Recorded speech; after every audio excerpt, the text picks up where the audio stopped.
दोस्तों नमस्कार, मैं भूपेश आनंद दोस्तों एक बार दोबारा से आपके सामने एक दूसरा और नया रिविजनरी वीडियो लेकर आया हूँ।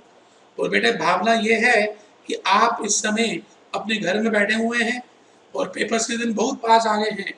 तो मैं चाहता हूँ कि अगर आप इन्वेंट्री मैनेजमेंट का चैप्टर जो मैं आज आपके सामने बताने वाला हूँ, अगर आप इस चैप्टर को करना चाहते हैं तो पहले आप ये 15-20 मिनट मेरी बातें सुन लें। बेटे बहुत गाने सुनते हैं आप, बहुत कुछ करते हैं। मैं चाहता हूँ 15-20 मिनट का अगर आपने ये वीडियो देख लिया और उसके बाद इन्वेंट्री मैनेजमेंट की, तो यकीन मानिए आपको ज़्यादा समझ आएगा। और सारी बातें जो आपने क्लास में की थी, अगर आपने यहाँ पे की थी और नहीं भी की थी, तब भी आपको एक आइडिया लग जाएगा कि बेटे इन्वेंट्री मैनेजमेंट का ये सार है, ये बेटे ये अमृत है। तो बेटे आइए जल्दी से समय नष्ट किए बिना इन्वेंट्री मैनेजमेंट, मैंने आपको एक टॉपिक बताया जिसका नाम था वर्किंग कैपिटल मैनेजमेंट।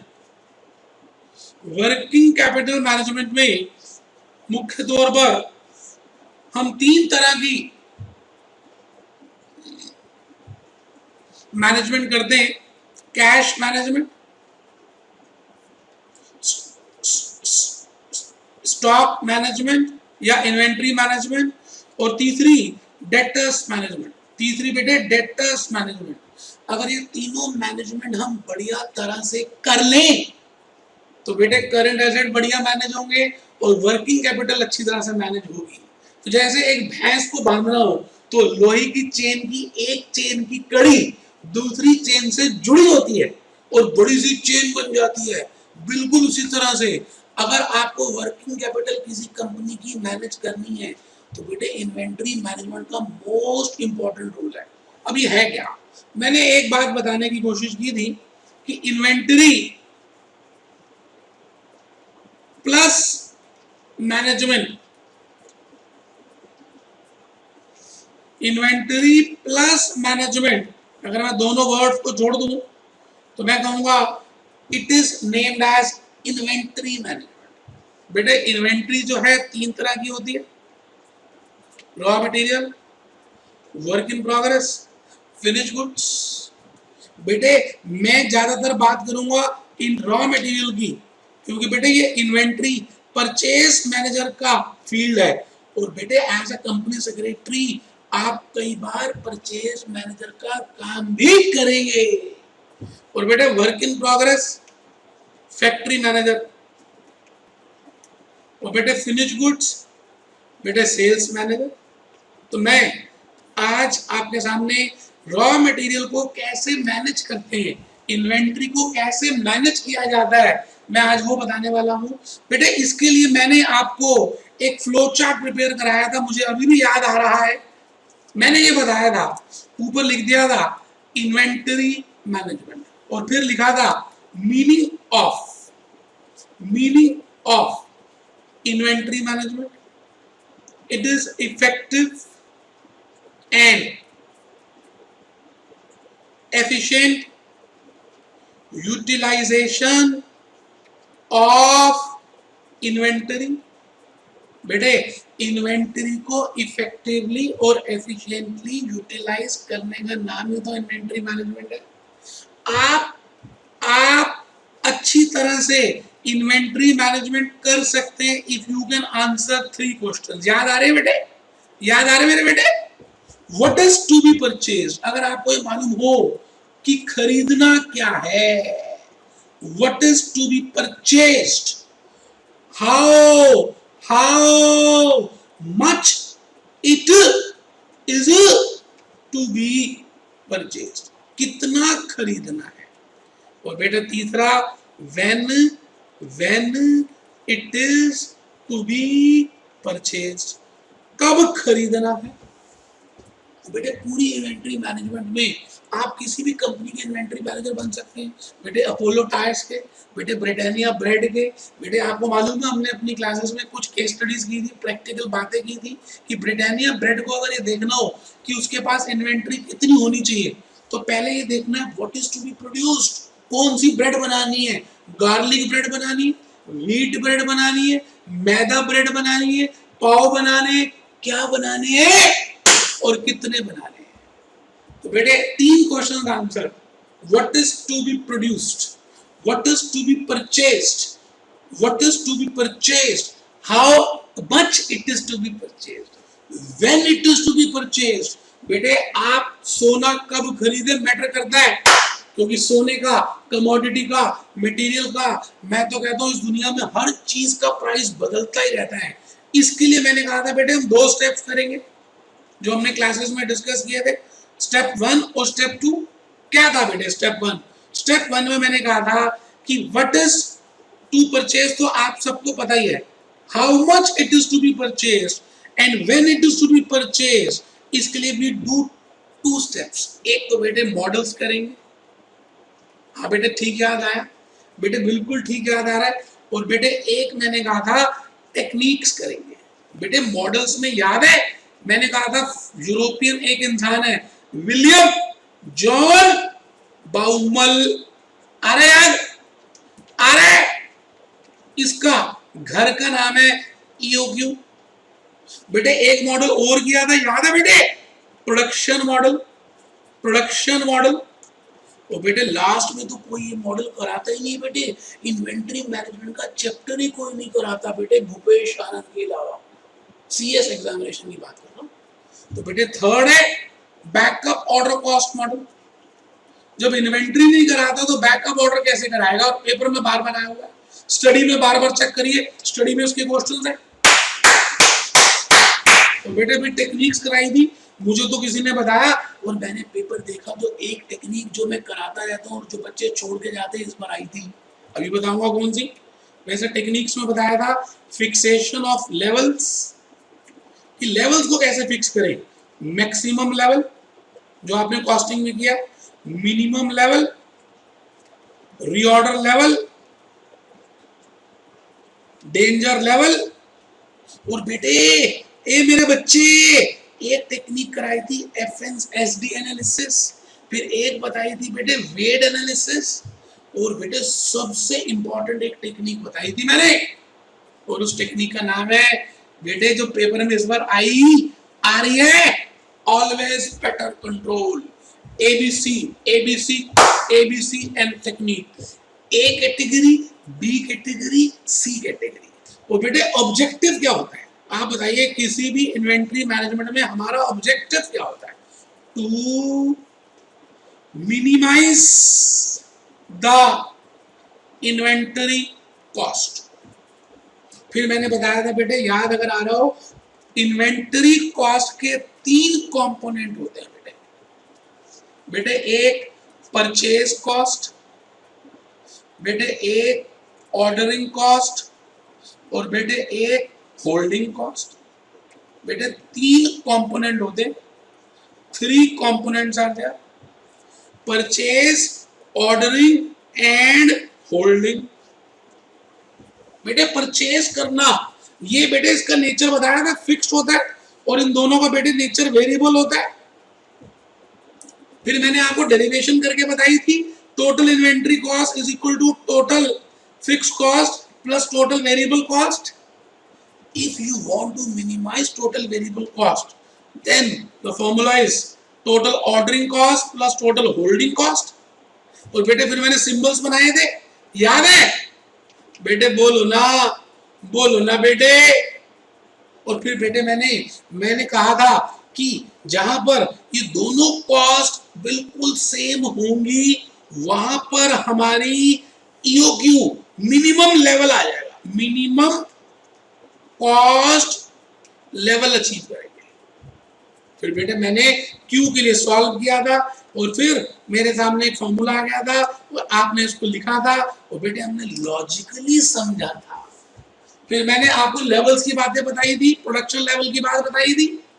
बेटे इकोनॉमिक ऑर्डर क्वांटिटी, बाउमल ने 2 तरह के फॉर्मूलेस बनाए, बाउमल्स ने 2 तरह के बनाए। बेटे एक का नाम रख दिया प्रोक्योरमेंट मॉडल, और दूसरे का नाम रख दिया प्रोडक्शन मॉडल, कि भाई कितना प्रोड्यूस करें, कितना प्रोड्यूस करें, और यहां पर कितना खरीदें। लो बेटे, कितना खरीदे और कितना प्रोड्यूस करे, तो इसको हम बोलते हैं ईबीक्यू। ईबीक्यू इसको बोलते हैं ईओक्यू। बेटे फॉर्मूला सेम है, लेकिन ऑर्डरिंग ऑर्डरिंग कॉस्ट इनकर होती है प्रोक्योरमेंट मॉडल में, और setup setup setup setup setup cost incur होती है प्रोडक्शन मॉडल में। जैसे आप बार बार पढ़ाई करते समय उठते हैं, वॉशरूम जाते हैं, पानी पीते हैं, दोबारा आके बैठते हैं, तो बेटा थोड़ा सेटअप टाइम लगता है ना। तो अभी तो कहते हैं कि कम से कम 3-4 घंटे की सिटिंग होनी चाहिए। तो बेटे सेटअप कॉस्ट लगती है प्रोडक्शन में, और ऑर्डरिंग कॉस्ट लगती है कहां पर, प्रोक्योरमेंट में। तो ये बातें मैंने पहले ही बताई हुई है बेटे आपको।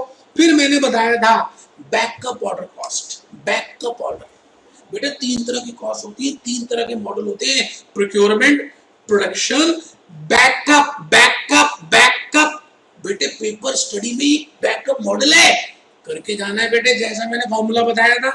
फिर फिक्सेशन ऑफ लेवल्स की बातें हो रही है बेटे, ये बताई थी fixation of levels. Fixation of levels की बातें बताई थी, maximum level, minimum level, reorder level, ये सारी बातें बेटे मैंने आपको प्रिपेयर करी थी। याद आ रहा बेटे, मैंने एक सिंटेक्स की टैंकी ली थी और उसमें कहा था ये पानी भर गया, ये पानी भर गया, ये लेवल रीऑर्डर है, ये मैक्सिमम है और ये मिनिमम है। याद आ रहा बेटे, फॉर्मूला भी बताए थे। फिर मैंने रेलवे स्टेशन का एग्जांपल दिया था कि आपको पहाड़गंज दिल्ली के रेलवे स्टेशन जाना है, आपकी ट्रेन 4 बजे जाती है, आप पटेल नगर रहते हो, आप जिस जगह रहते हो उस जगह से स्टेशन आधे घंटे का अंतर है, और आप अगर 3:30 बजे घर से निकलो तो फिर पहुंच सकते हो। लेकिन बेटे अगर 3:30 बजे निकले और आधे घंटे में नहीं पहुंचे, तो बेटे वहां शाहरुख खान तो खड़ा नहीं होगा, जैसे चेन्नई एक्सप्रेस में खड़ा था। किसके लिए? दीपिका के लिए। दीपिका के लिए बेटे, दीपिका ने साड़ी पहनी थी, सैंडल पहनी थी, भागती जा रही थी, और बेटे काजोल भी भाग रही थी, दिल वाले दुल्हनिया ले जाएंगे। बेटे याद है, मूवीज याद है? तो बेटे आपके लिए शाहरुख खान नहीं खड़ा होगा। तो बेटे आपको क्या करना है, मैंने कहा था री ऑर्डर लेवल की 3 अप्रोचेस फॉलो करनी है। एक का नाम है एग्रेसिव अप्रोच, दूसरी का नाम है कंजर्वेटिव अप्रोच, और तीसरी का नाम है मॉडरेट अप्रोच। बेटे वी विल फॉलो 3 अप्रोचेस, और तीनों के फॉर्मूलाज हैं। फिर मैक्सिमम लेवल है बेटे, मैंने कहा था जी मैक्सिमम लेवल निकालना हो या मिनिमम निकालना हो, आपको गुजरना कहां से पड़ता है? रीऑर्डर लेवल से। तो रीऑर्डर लेवल से ही गुजरना पड़ता है, चाहे आपको मैक्सिमम में जाना हो या मिनिमम में जाना हो। तो फॉर्मूले भी बताए थे, reorder level plus reorder level minus. बेटे हर चीज लॉजिक से कीजिए, कुछ रट्टा थोड़ी मारना बेटे, ना बेटे ना, रट्टा नहीं मारना।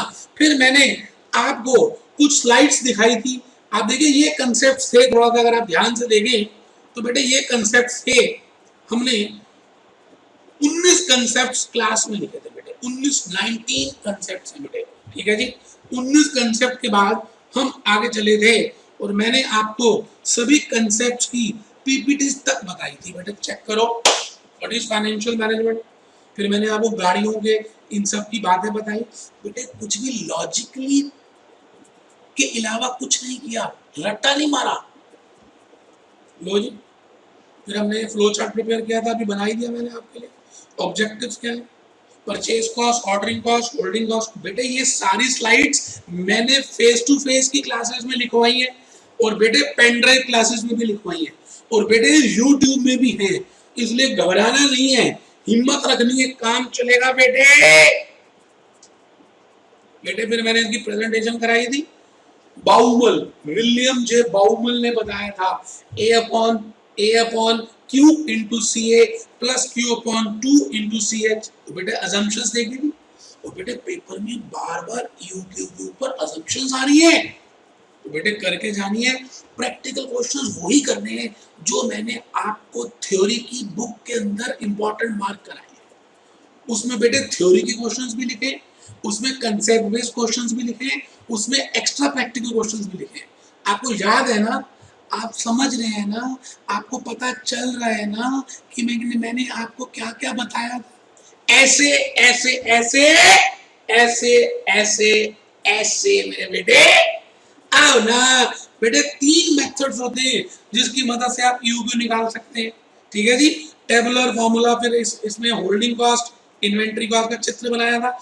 आपको डिसीजन लेना है बेटे, उसकी प्रेजेंटेशन बताई थी कि कभी भी डिसीजन मेकिंग का क्वेश्चन आता है तो आपको 3 स्टेप फॉलो करने हैं, याद है बेटे। स्टेप 1 सारे ऑल्टरनेटिव लिखो, स्टेप 2 कॉस्ट लिखो, स्टेप 3 कंपेयर करके प्रेम पत्र रिकमेंडेशन लिखो।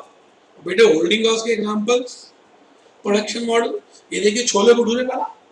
बेटा इसको पता होना चाहिए ना कि मुझे कितना घी खरीदना है, कितना स्टॉक होना चाहिए, सारी बातें पता होनी चाहिए बेटे। ये देखिए रीऑर्डर लेवल लो ना बेटे। नई दिल्ली का एग्जांपल दिया था मैंने, बिल्कुल ठीक है बेटे। आइए आगे चले। तो इन सभी बातों के साथ मैंने लेक्चर 2 शुरू कर दिया था। मतलब लेक्चर तो 3-4 लिए थे, मैंने खाली आपको बताया कि पीपीटीज ये आपने की थी, मिनिमम लेवल, मैक्सिमम लेवल।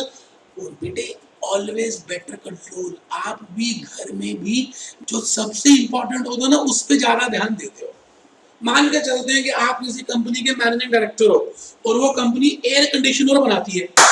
आप बताइए, आपके घर में भी एसी लगा है, तो आप बताइए एसी में बड़ी सारी चीजें यूज होती है, compressor, body, wires, plugs, buttons, बहुत कुछ यूज होता होगा। आप बताइए, आपके पास टाइम नहीं है तो आप सबसे ज्यादा टाइम किस में देते हैं, किस चीज को कंट्रोल करने में ज्यादा टाइम लगाते हैं, बताइए। जो सबसे महंगी होती है और जो क्वांटिटी भी कम होती है। तो बेटे ऐसी 15% आइटम्स, पूरी आइटम्स में से जिसकी वैल्यू 70% के आसपास हो, 70 उसको बोलते हैं ए कैटेगरी। और बेटे उसके बाद अगली 30% आइटम्स जिसकी वैल्यू 20% हो, तो याद है जी एबीसी।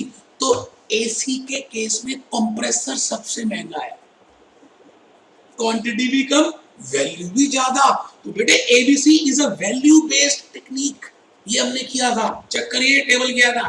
15 70, 30% 20, 55 10। आइए जी आइए, मेरी आप सबको शुभकामनाएं। भगवान करे कि इस बार इन्वेंट्री मैनेजमेंट का पेपर में क्वेश्चन जरूर आए। भले आपने कहीं से नहीं किया लेकिन अब तो कर लिया। आप YouTube से मेरे वीडियोस देखिए इन्वेंट्री मैनेजमेंट के। बुक ज्यादा है तो मंगवा लीजिए, नहीं तो बुक भी ई बुक वहां पे दी हुई है। बेटे ये वीडियो इसलिए नहीं कि आप यहाँ पे आके क्लास करें, नहीं बेटे, सिर्फ एक भला, एक मन में एक एक एक एक फायदा कि आप सब जल्दी से पास हो जाएं, इसलिए बेटे मेरी सबको शुभकामनाएं। इन्वेंट्री मैनेजमेंट पेपर में जरूर आ रहा है, करके जाना चाहिए, सारे कंसेप्ट करने चाहिए जो मैंने आपको बताए। धन्यवाद।